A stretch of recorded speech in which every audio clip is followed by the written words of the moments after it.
All right, we're installing the Redshift SHOCKSTOP seat post today. We'll put it on an Lectric Xpeak, but it's almost universally compatible with most bikes and e-bikes. Well, if you're much of a component person like I am, just opening the box will give you chills on this one. This one's the SHOCKSTOP Endurance model, and I think it's got a really sleek look. My main complaint with most seat posts like this is they just look bulky and out of place on a nice newer e-bike.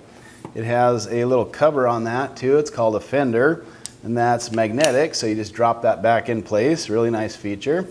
But the hallmark of this is that it's adjustable, so we can dial that in with a specific preload.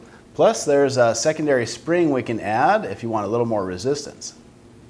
And if that's something you want to adjust, just unscrew the preload adjustment cap with a 4mm Allen key, and you can see the components. So that's what the preload adjustment plug looks like. Next you'll find the spacer, followed by the main heavy-duty spring, and finally there's a spring end cap that'll come out. And so you want to keep track of all these parts and reinstall them in the same order if you want to make that secondary spring modification. This is shipped from the factory pre-lubricated, so word of warning there is a little bit of light grease on that. And this protective cover needs to be installed first as you put it back into the seat post. But the rule is you always have to use the main spring, but the secondary spring is optional. If you want to add that, it just goes right inside the main spring. For the current application, we're going to reinstall it with the factory setup and test it that way first. If we want a little bit stiffer ride, we'll add that auxiliary spring.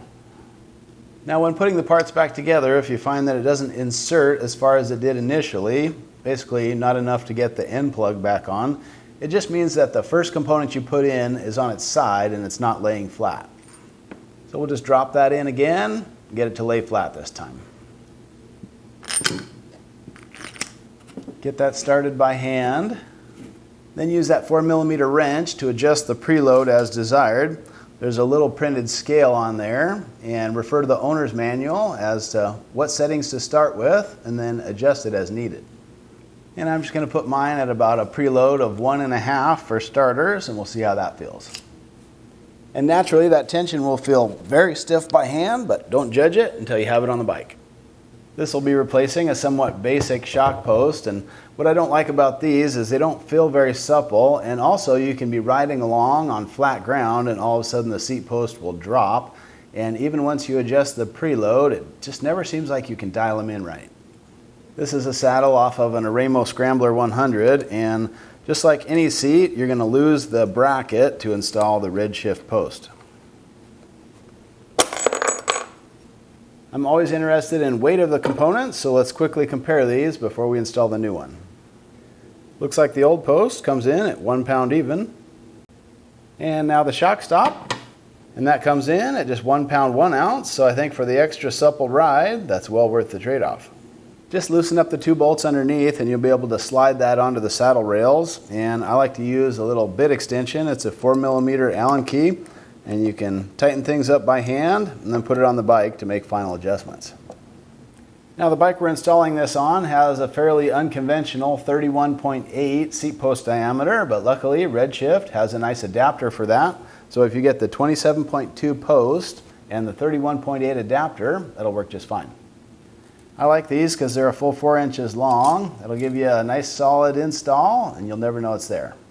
If this is your first time installing a post like this, it may seem a little bit different than that traditional bracket in terms of adjusting the seat angle, but rest assured you still have full adjustment of the seat angle. For instance, if you want the front of the saddle to come up a little bit, just loosen this front screw while you tighten the back screw a bit. And once things are about right on a test fitting, go ahead and snug up those 2 screws incrementally. And reinsert the magnetic fender, gives it a nice sleek look. So in the end, I chose to use the mainspring only with the preload adjustment set to 4.5 or 5, gives you a really comfortable ride. And the basic mechanism on this lets the saddle drop downward and backward, much more like a full suspension setup.